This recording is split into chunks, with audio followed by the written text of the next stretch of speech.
উত্তাল সমুদ্র পার করছে সন্দ্বীপবাসী। সমুদ্র উত্তাল, যাতায়াতের কোনো ব্যবস্থা নেই। শিপ বন্ধ, সার্ভিস বোটও বন্ধ। বলছে আজকে আর কিছুই ছাড়বে না। কুমিরাঘাটে এসে বসে থাকলাম, সন্দ্বীপ যাওয়ার জন্য কিছুই পাচ্ছি না।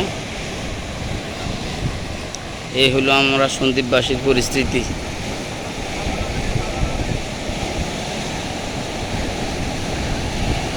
জরুরিভাবে সন্দ্বীপ যাওয়া প্রয়োজন, কিন্তু ঘাটে এসে বসে থাকলাম, যেতে পারছি না। জোয়ারের পানি কতটুকু উঠতেছে দেখেন, সমুদ্র কতই উত্তাল। 3 নম্বর সিগন্যাল চলছে।